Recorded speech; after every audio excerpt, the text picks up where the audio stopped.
much almost exclusively chiropractic. I still do a little bit of permanent care, but my schedule is getting crazier and crazier. So I do mostly chiropractic these days. And when Edith kept calling the office asking for a topic, and my life is crazy, and I was like, I know a lot of people are doing thoracic sling, and I keep seeing stuff on Facebook, so I guess I'll talk about that. And then I kept seeing all the people talking about how much they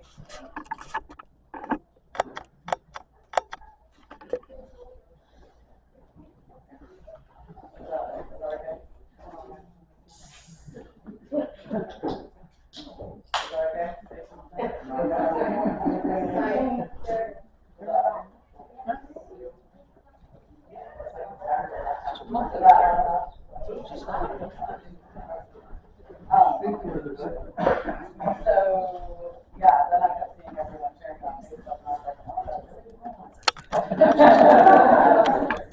so, I did a lot of research. My presentation may or may not be as polished as I wanted it to be, because I had a crazy emergency weekend, but who knows speaking. So, we're gonna, so I said, what is it and why do we care? And I thought that was kind of appropriate. So we're gonna found some pretty interesting stuff from Dr. Clayton. I'm sure most of you know who Hillary Clayton is. She's a dressage rider herself and does a lot of biomechanics research and stuff. So I found a really cool article from her. So we're gonna talk a little bit about anatomy first, and then how the thoracic sling affects that, and how it affects our riding. So I don't have a true PowerPoint, I just have a couple good pictures. So the length of the bones and the angle of the joints and limbs affects their ability to bear weight and provide propulsion.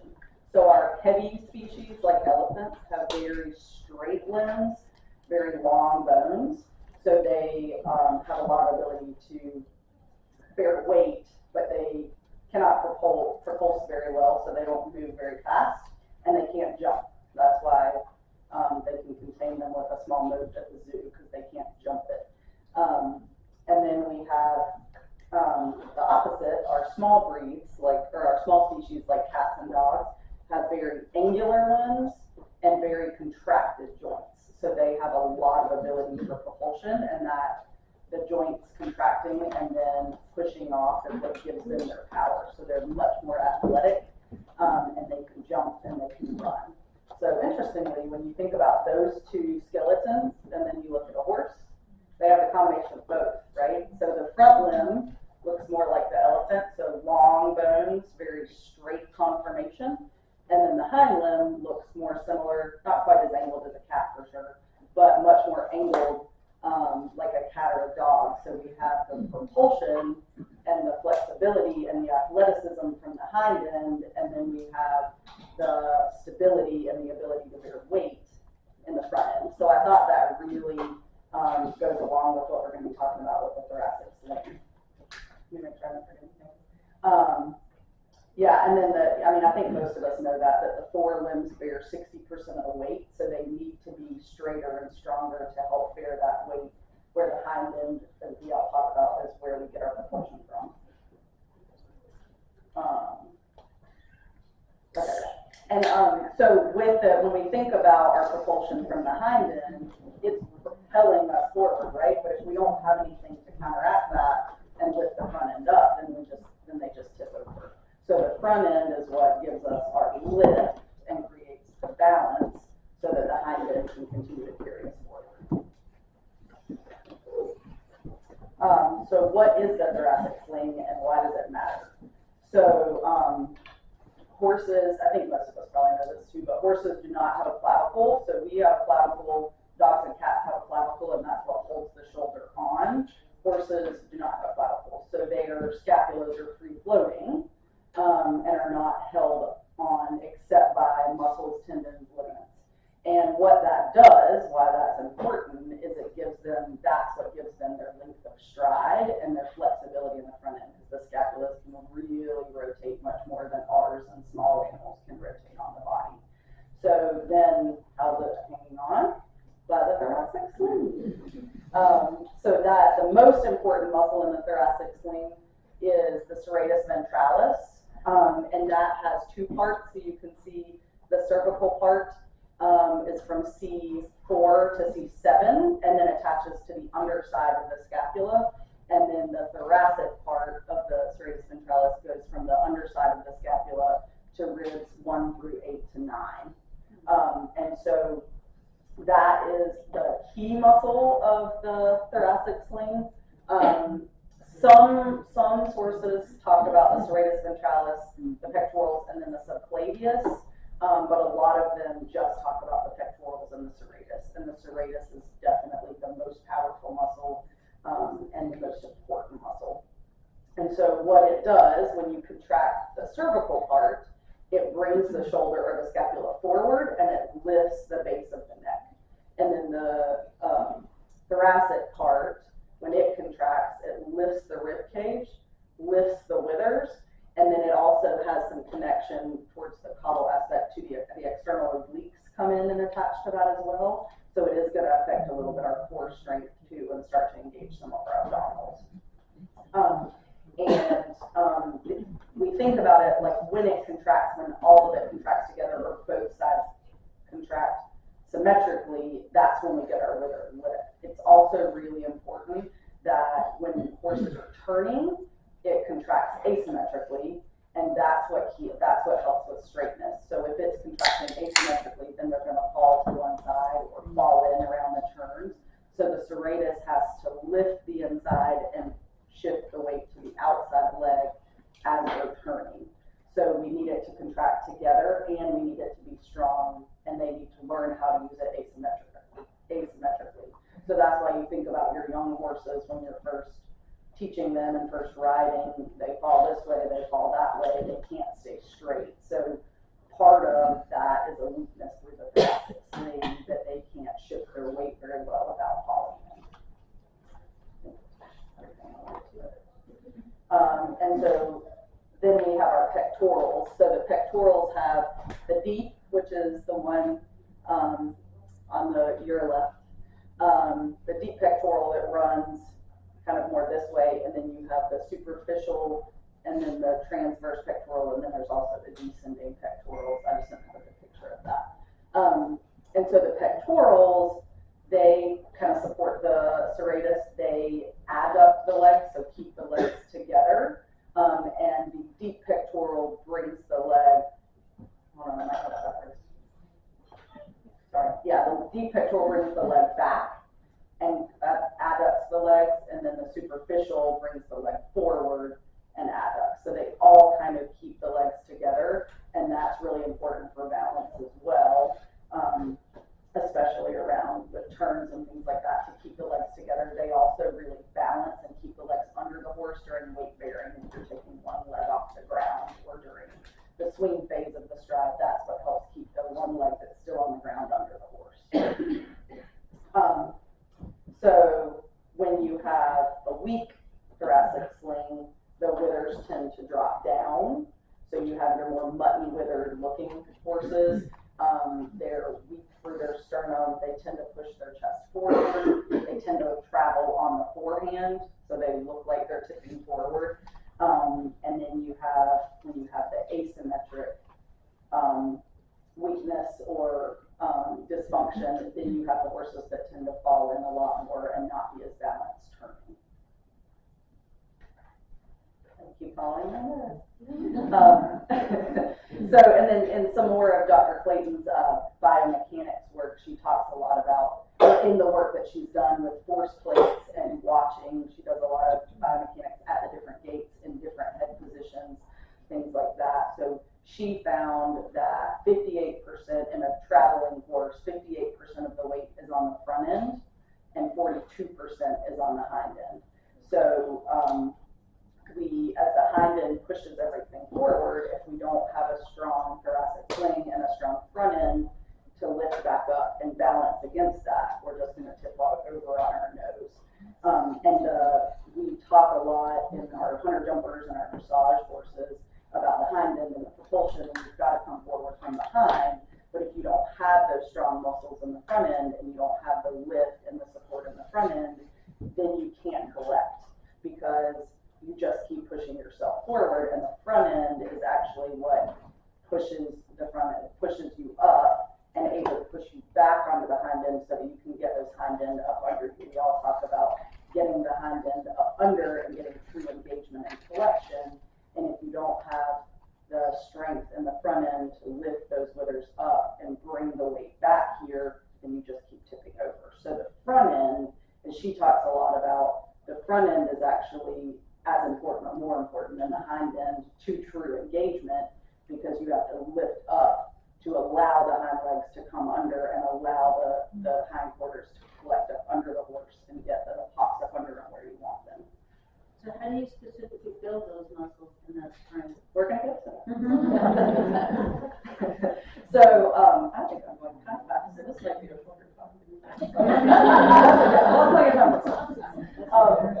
so what are some causes of weakness? So interestingly, one of the things is just how we keep our horses. We keep them in stalls. We feed them out of hay nets and things like that, or hay feeders. So horses in the wild, they're browsing constantly. So they're moving a lot more, they're grazing, they're eating different things at different levels. They're eating off of bushes, they're eating off of trees. So their head position is changing a lot, and their limb position as they're moving, the terrain is different. So we keep them in stalls, we keep them in nice contained pastures, we feed them nice hay, we feed them nice grass, and we mostly ride in arenas, right? So just that alone, that they're not getting the variability that they get in the wild, is one cause of weakness. Poor saddle fit can be a cause of weakness. So if your saddle doesn't fit through the shoulders and allow the scapula to move through its full range of motion, then the serratus can't fire. So then it's going to become weak, and then you're going to see more issues with the tipping over and the not being strong through the chest. Poor fitting girths or tight girths. So a little bit the serratus as you go through the ribs, and more importantly the pectorals are running right under the girth. So if your girth is too tight or it doesn't fit properly or you're restricting the pecs, then you're going to get weakness there because they can't fire or they're uncomfortable, and you start to create asymmetries or decreased firing in those muscles and compensation other ways. I already talked about that elevated feeding, and then obviously carrying us, right? So just putting our weight right over that middle is going to push down, so they have to be strong and push back against to lift their withers against our body weight and the change in their center of gravity from the rider's weight on them. And then our posture. So if we're not strong through our core, it prevents them from being able to engage their core and their muscles as much too. So we have to have good posture and sit as symmetrically as we can on their back so that we're not creating more asymmetries or more stresses in them from carrying us. And then obviously there's injury too. Sometimes in some of the dissections they've been doing, they find a lot of scar tissue in the pectorals and things like that. So injury or scarring that then creates asymmetry in the way those muscles can fire can create dysfunction or weakness as well. So what can we do about it? So this is really interesting. Cross-training is one of the most important things you can do. So a lot of the biomechanics research and a lot of Dr. Clayton's research talks about how we create weaknesses and increase our horse's risk of injury when we're doing the one sport, and that's all we do. So uneven terrain, like I was talking about with the wild horses, that's one of the most important things to keeping these muscles firing. So the serratus especially is a stability muscle. So we need to challenge their proprioception and challenge their movement in different ways to create some firing in those stabilizers. So one of the best things you can do is downhill. So easy grades up and downhill, but especially the downhill we talked about the front end is what creates the control and slows you down and creates the balance. So downhill creates more stress on that area. So the front end has to work even harder. So she talks about slow, easy grades of downhill, lots of transitions on the hills, so halts, walks, easy trot halt transitions on those grades really fire those muscles a lot. She also talks about doing some lateral work on an easy grade downhill to fire the pecs more and to challenge that proprioception even more. Backing is a really good way to engage the core, and also engages those muscles as they have to lift. You do have to do, if you're gonna do backing, you need to back at least 8 steps in a row. And I tell people, like, you don't wanna run them backwards, but you want them to move backwards with a little bit of purpose. You don't want them to be a slug and taking 1 step at a time. It's supposed to be a diagonal, even gait, so they need to back straight and engage evenly, and they need to move backwards with a little bit of purpose.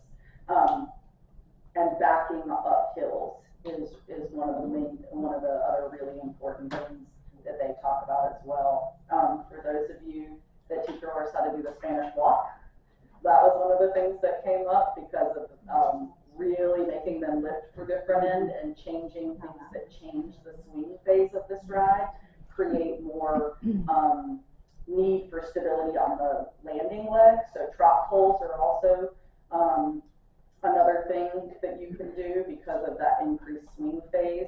Then you're getting more stability on the other leg. Half halts, they talk about half halts within the gait and collection and extension within the gait. Those transitions that create changes in speed, create firing in the front end to balance that and change that speed.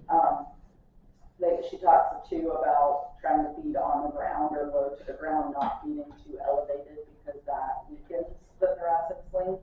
And then, oh yeah, there's a cool ground exercise that you can do as well. And you can do it easily when you're picking your horse's feet. So you hold up the one leg and you just lean against them a little bit, lean and release your pressure against them. So you're creating firing in the stabilizing muscles on the other limb. So doing that with both front limbs. Yep. Lean. Forward, backwards, sideways, into them. Into them. Yeah. Into them. Yeah. So you're all the way up and you're leaning into them. Yeah, exactly. So you're creating, and we all know when you're picking their feet and stuff, you feel them fire against you. So you're just creating enough pressure that you really feel that other leg fire to stabilize against you. And then always do the front leg, because I have a horse when I pick up the left front to pick, she'll lift and rest her right hind. the opposite hind. Yeah, so that can sometimes be, it can be a fascial tightness. And then also, actually, I did forget to mention that was one of the things they talked about a little bit with weakness of the thoracic sling, that you can create some of that counterbalancing in the hind limbs as well. So it would be good to play with this exercise and see if you can get her to stop doing some of that. Another thing that I think is really helpful, it wasn't mentioned in the papers that I read, but with the other stuff that I read, I think it makes sense, and I recommend it for certain horses too, is to take, you don't have to do it on too steep of a hill, but on an easy grade, working perpendicular to the hill, because that's really going to fire those stabilizers as well. They're going to have one leg that's very slightly longer than the other. So doing some work back and forth along those, probably the lateral work would be really tricky and really good for proprioception. I do a lot of that kind of stuff for just trying to improve proprioception and improve communication with their feet and crispness of the gaits. So those kinds of things will also help fire these stabilizer muscles and get that thoracic sling stronger. Proprioception, I'm sorry. Proprioception? Proprioception, that means where they are in space and where. Correct. That means, yeah, the communication between their feet and their nervous system. Yeah.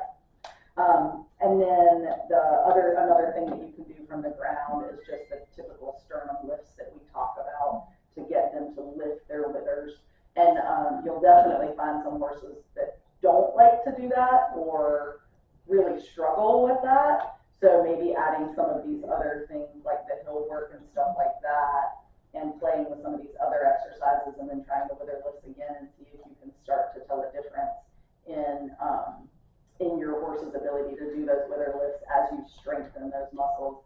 And it was kind of cool. Like sometimes we're like as horse people, you just do your stuff and you ride and you don't really think about it. But as I was reading some of these papers, so my horse is an off the track thoroughbred, and when I got him, he was like super mutton withered and really wide through the shoulders and had like my saddle would roll. I had to get all kinds of special non-slip stuff when he didn't know how to canter on a circle, and I felt like I was motorcycling and my saddle was going to fall off the side. And then so I got him as a 4-year-old, and when he was about 5 and a half, I was like, wow, he sprouted some withers. And as I was reading this stuff, I was like, turns out he didn't sprout withers. I actually strengthened his thoracic sling with everything that I was doing with his working on helping him collect and balance and not run around on his forehand like an off the track thoroughbred. So as I was reading this, I was like, man, I wish I had some pictures of him before and after, because that would be really cool to show what a difference makes. And that just reminded me that I did have a picture of that. So I thought this picture was really cool too. So you can see on your right is an example of the more relaxed thoracic sling. So you can see the sternum is dropped down, the pecs are longer and a little stretched, and the withers are lower between the shoulders. And then you see the one with contracted or engaged thoracic sling muscles. The pecs are much straighter, the sternum is lifted and compared to the shoulders, and then the withers are lifted inside the scapula. So my horse was a great example of strengthening the thoracic sling and how it changes their conformation, because now he actually has some withers to help my saddle stay in place. I think that is it. Yeah, that's all. So I went kind of fast. I was nervous. No pressure. What kind of questions do you guys have? It's best to start doing those things on the ground, walking them instead of riding them. Yeah, so I definitely tell people with the backing especially, because when you're backing them, you don't want them to be resistant and lifting their head. You want them to be, I tell people, in a neutral head position to slightly lower head position. So I tell people, if your horse doesn't, like if rein backs are kind of hard under saddle, then definitely do it on the ground first and get them comfortable and confident with that backing. And especially like most of the time when we, stop and do a transition and back, we're backing like 3 or 4 steps. So to really engage that core and really engage those muscles, you need to do the more like 8 to 10 steps of backing.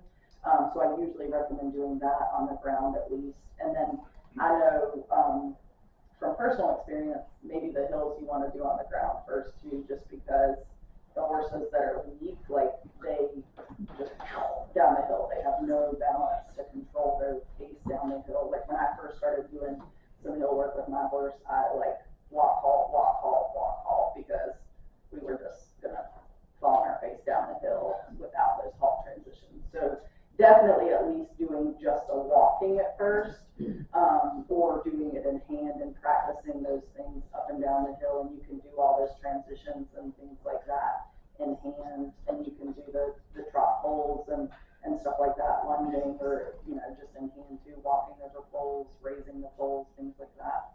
So there's a lot of it you can do in hand before, or intermittently, even while you're doing their saddle too. And how long, and I say this because my horse is very weak, and how long does it typically take to strengthen these muscles so that they can use behind and more? Yeah. Some point. A year, 6 months? I would say, yeah, I mean, it depends on what you're asking, right? Because depending on what you're doing with the horse, the more difficult the movements, the longer it's going to take for them to totally get strong enough to do that and balance. But I would say probably 3 to 6 months to really see a dramatic change. And then, if you're starting to do upper level dressage movements, that's going to take longer, right? But to start to see them collecting and using their hind end better and lifting more through the front end, I would say, like within a ride or two, when you start getting them to think about that, you can start to feel changes. But to really get strong and see dramatic differences, yeah, I would say probably 3 to 6 months. Hey, you haven't talked much about the brachial plexus and the importance of releasing that, because especially with all the track thoroughbreds, and you know what I've been through with is that they come off the track and they've got very weak thoracic slings, and what they do is that they're holding themselves up with their brachia, with their neck. So their neck is holding them up, so they're not able to move through their shoulders.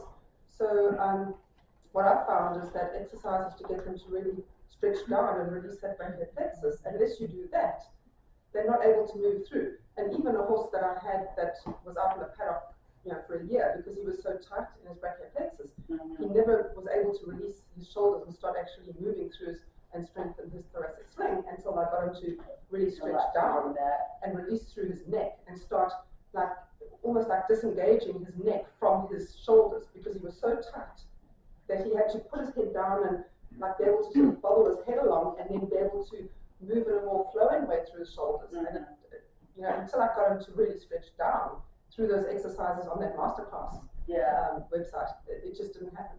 Yeah, and that's a good point, because if they're really hollow through the back and high in their head carriage, then they're not relaxing through the shoulders and lifting the base of the neck. So that's a good point that you do. If you have a horse that tends to be very tense and high-headed, working on getting them to stretch down and relax through the neck so that they can lift through the base of the neck. Because if they're going around like this, then the base of their neck is really locked and they can't lift through there to engage those muscles over the sternum. So that's a good point. And there are two, I didn't really talk about it as much, but I was more talking about weakness, but there are definitely, I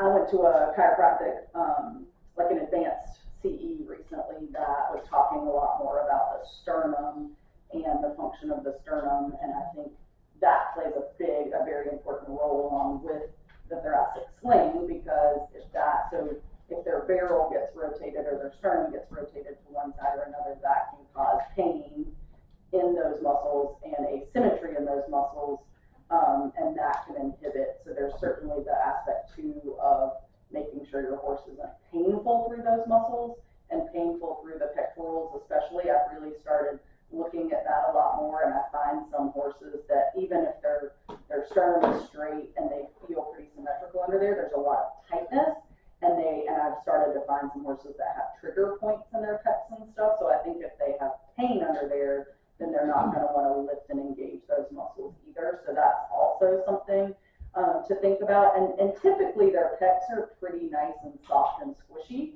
So I feel up at the front first and then kind of run my hands just along underneath the girth and just kind of feel the two sides for them to feel. And sometimes I find both sides are really tight, and sometimes I find more one side soft and the other side is tight. So that's something to kind of pay attention to too, or if your horse tends to be really girthy. Obviously, there are other reasons for girthiness too, but if your horse tends to be really girthy and pissy when you tighten the girth, then there could be some pain under there too. That's something that you should definitely look at. And there's myofascial release and massage techniques that are really helpful. And then, and sometimes too, if their sternum is significantly rotated, you can feel one side feels shorter or more bunched kind of side to side, and one side feels longer. So if you feel like you have something like that going on, you may want to talk to, get a body worker or think about a chiropractic adjustment as well, to make sure all of those things are functioning properly together and the withers aren't, the withers are moving properly and aren't locked up and things like that may affect the ability of those muscles to work. Yep. Could you speak to the connection between the hyoid bone to the sternum to the pelvis and how that interacts with and affects the thoracic sling? Not so much. I mean,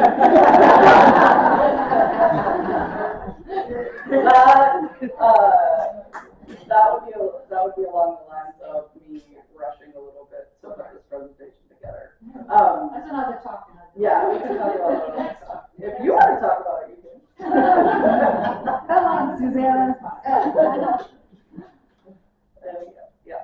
There's a woman that I met recently through the internet. She developed a program called the Optimum Horse, and it's based upon over 20 years of her work doing body work on high-running horses. And it started out with her recognizing that every going on, and that's like I developed this, and it was based on birth physiology. Because of the compression in the shoulders and the hind end. And it's a combination of that, posture restoration and biotensegrity, so it's really integrating not only chiropractic, but myofascial release, body release, getting the organs functioning back together. Which said it takes about 2 or 3 sessions and they're totally sound. Very cool. Have you done any research I on that? haven't, no, I haven't heard of her specifically. There's definitely some stuff out there on like part trauma and how that creates some of the asymmetries in, you know, our adult horses, our performance horses, and how that, you know, some of that kind of stuff with getting squished or, you know, difficult leapers and things like that, and how they definitely can, and they're, we were actually talking about that recently at a meeting where there can be rib trauma, and things like that during birth. Yeah, and so how some of that stuff can affect their symmetry or their ability to use some of those muscles. So I think, you know, I definitely am a big proponent of, and I'm getting more and more, there's starting to be more research. I'm getting more and more interested in trying to do more reading on like the fascia in particular and how much that affects the ability of our muscles to work, and thinking about that in myself as I do kind of a hard physical job, and how much my muscles and my fascial tightness affect my you know, my ability to do my job or my comfort. So I think that's something that's starting to come across more and more in the horses, but I do think that the body work and the massage and stuff is so important to keep those muscles functioning as well as possible. And I think that like the balance mats and things like that for proprioception and really trying to fire these stabilizing muscles, and even just like things like walking on different surfaces. So like when I'm rehabbing horses from injuries and stuff, I talk to people about like, you know, your driveway is an easy place that you can do that, going back and forth between the gravel and the soft footing, just zigzagging back and forth across that. So your horse is having to feel those different textures under their feet, and it really fires the nerves and things like that to try to improve communication and get the body thinking about those different, or the brain thinking about those different areas of the body. And then I don't know if you guys have seen the like balance mats and things like that. I'm blanking on the Surefoot mat? the Surefoot mat. Yeah, I was blanking on that. And you can, you know, kind of make your own type things too. But just having them stand on, and it's really cool to watch horses stand on those sometimes, how many of them will really do a lot of releasing, and really get relaxed and start to stretch down through their neck and back, and you'll see their withers come up, and you'll see their hind end really level out as they're standing on those and starting to fire muscles that they may not have been using, you know, and getting some of those really important small stabilizer muscles to start communicating again. So what is happening with that? So it's something like that? Yeah, they're little, it's a brand name too, but I've just bought like the more dense human balance mats off Amazon and use those too. And they're really helpful. And then like there's also some, you can use like gymnastics mats and things like that they're a little bit wider for them to stand on, but just having that squishier surface under their feet, they really have to, have you ever stood on a balance mat to do anything? So when you stand on them, your body really has to balance to keep you upright on that squishier surface. And so you start really firing little nerves and little muscles that you're not always using just standing on flat, hard ground. So the horses, you know, and you can play with it with putting them under different feet or putting them under, you know, 1 foot versus 2 feet. And you can eventually work up to 4 feet, but that's hard, and they struggle to, you know, it takes a little while to get them to be comfortable to do that. Yeah, those are like small blocks for each foot, so you put one under each foot. And they have like different textures. So the firmer surfaces are easier. The really squishy foam surfaces are much harder because they sink into them more. So stuff like that is really helpful for really trying to get things firing and improving their proprioception. I have just a gymnastic mat that I use to Yeah. put horses on, and just getting to stand on it, and you can see, like you say, them working the Some of muscles, them and then if you really can sway. pick up one foot very gently, and it's what they have to learn to shift their weight, and then if you have a friend, they can pick up the other foot, the hind foot. Yeah. So they are balancing on too. Yeah, so that would be a really great exercise for the thoracic sling, would be to have them standing on that and get comfortable standing on it, and then lift up the one foot while they're standing on it. That would really tire the shit out of them. Yeah, exactly, yeah, on these lots of rainy days, you have some homework that you can play with in the barn. Yeah, The doctor, you mentioned Dr. Clayton, what was the first name? Hillary Clayton. Hillary, and she has papers published online. Yeah, she has lots of Okay. papers about biomechanics, and a lot of them, she looks at jumping and stuff too, but there's a lot of them, because she's a dressage rider, there's a lot of them about dressage and different, I kind of got down a rabbit hole looking at stuff. There's lots of good research out there about, talks about the different head positions and things like that too. On the foam topic, I went to Foam and Fabric Outlet and found some super dense foam there. It's almost just like those mats. Yeah, very cool. I mean, and there's lots of different things you can use when you start thinking about it, when you have around the house. The gymnastics mats are nice too. And some of them, you have to like look at the measurements a little bit, but some of them you can get big enough that you can walk the horse on there and have them stand on all 4 feet on it at the same time. But I think that would be a really great thing to do, would be to do that, lifting the one leg while they're on that. How thick are they? They're, yeah, like the name brand ones are probably about that thick, and then like the ones that I got off on Amazon are about probably, I think they're about 2 inches thick, 1.5 inches, 2 inches thick. And the gymnastics mat I got was probably more like 1.5 inches. It's about that thick. But there's, there's obviously different. Another good exercise that I found that helps strengthen the sling is having them straddle poles. Because when you, like what you were saying, with adduction versus abduction. So when they're in the stall, they're typically abducting. We want them to adduct. So getting them to straddle that pole helps strengthen those muscles so they are able to, get everything firing properly. Cool. I have a question. I have a redheaded, off-track, sensitive thoroughbred mare, and she can be a little bit girthy, but it's interesting because when I'm mounted and like I take my time, I walk her, I massage her sternum. This horse, okay, I wish someone was that nice to me. Yeah. But when I get on and do the last tightening of the girth, she's like, whatever, don't care. And then when I massage the sternum and stop, then she looks at me like, are you seriously, you think you're done? So I don't know. I mean, and I work with Susanna, and Sriracha's come such a long way, but it's just kind of weird because it's like, okay, I'm sitting on you now, and all is well with the world. So I'm just thinking like maybe she had on the track, like someone just crank up the girth on the ground. Yeah, I mean, some of them for sure. Like I have some of my because she's like, ulcers are not a concern. She's on Outlast. She's on aloe vera. She's yeah. I have some of my patients too that like have been painful previously, and I can't find pain now, but they still react. And I think some of that is like, worrying about it still being painful or remembering that it hurt, because like you go to put your hand under there and they're like, and then everything I do, they're like, oh yeah, that's fine. But their first instinct is to be really angry about it. Yeah.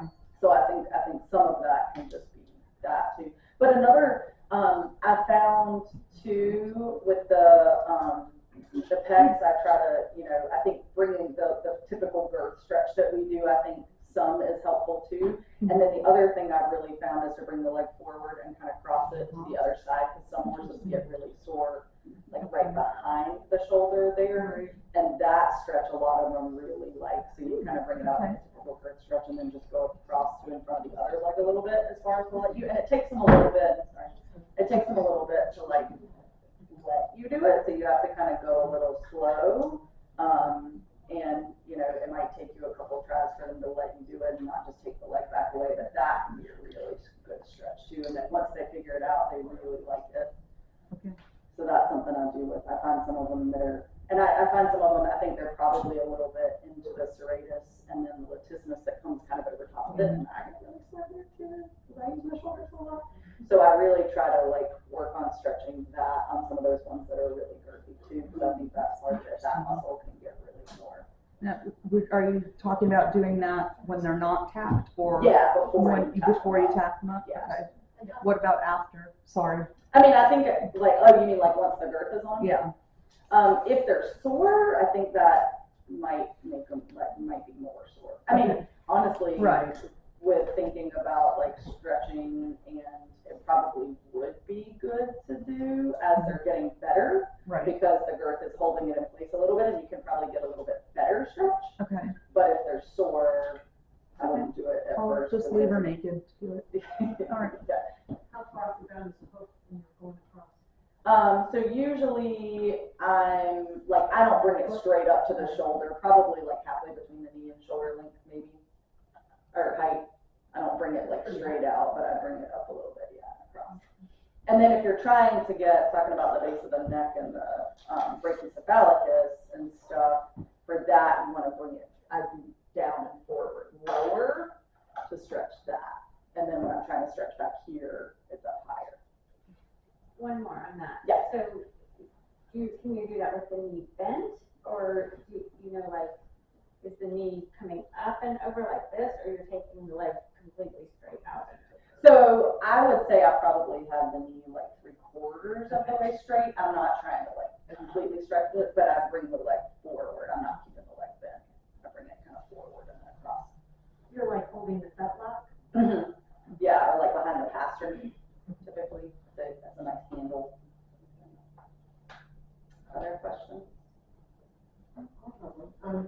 So one of my horses has missing tines, so he goes swimming 2 to 3 times a week, which if I don't do that, I feel like he can't be strong enough to kind of support his back. Does that make sense? Yeah, I think so. I mean, you're doing a little bit of the same thing because the swimming affects their foot flight and the resistance in bringing the leg forward.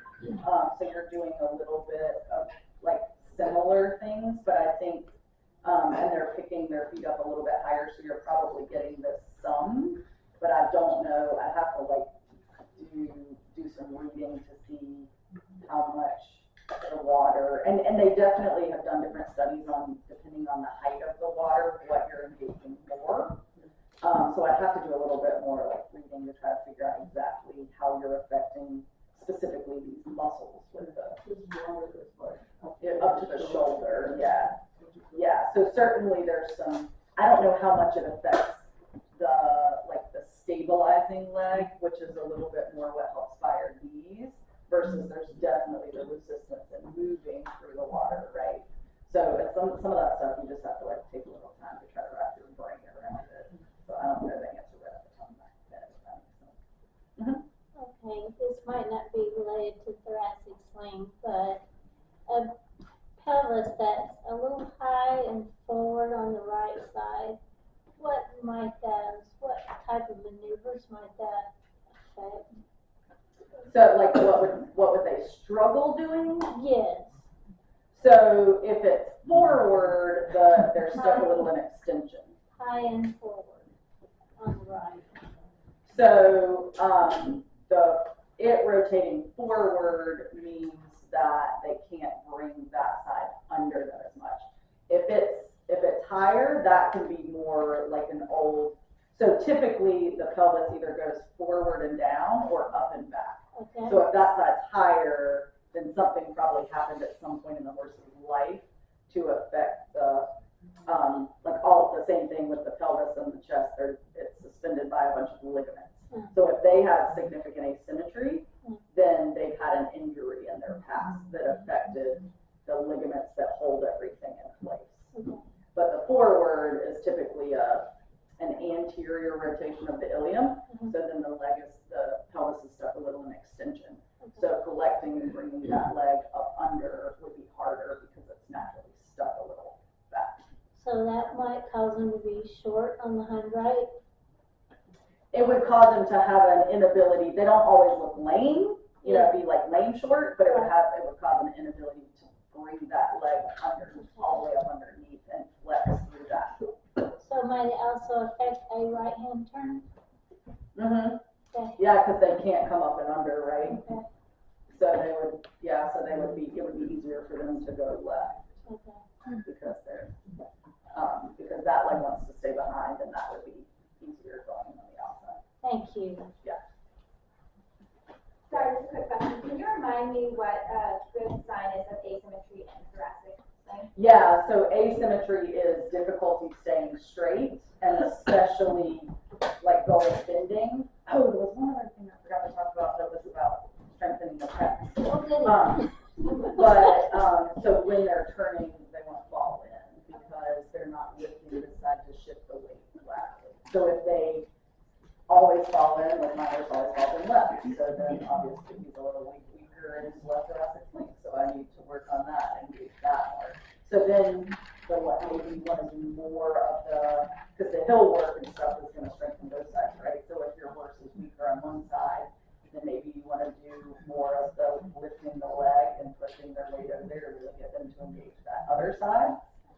So you can do, like 2 times as many this way, 1 this way, or something like that. Or do your other exercises on the hills, and then only do that with the right leg if the left side is weak or something like that to try to get that side a little stronger. What about traversing the hill and putting the weak side on the upper side of the hill? Yeah, that might be another good thing to do is do a little bit more with the weaker side on the uphill where it's going to have to bear a little bit more weight.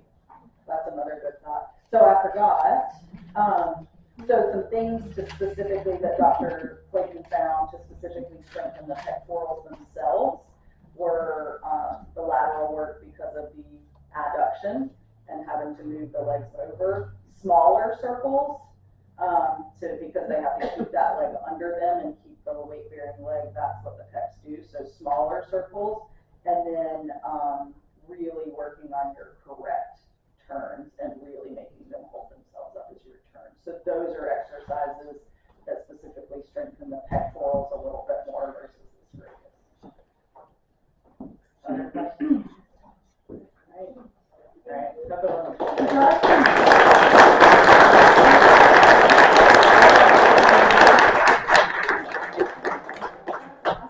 Thank you so much. We have a raffle. We have our new FRC thermal mugs with no straw. And so one lucky winner, we'd like to pick the tickets. And one other announcement is we do have 4 more pizzas. So if there's anybody that didn't get any pizza, please be sharing at the back of the room. Yep, and the number is 54091. That's a long number.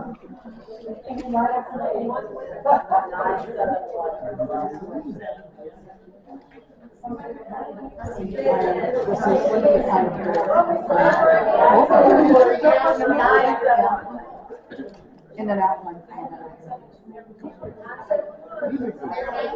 I almost brought my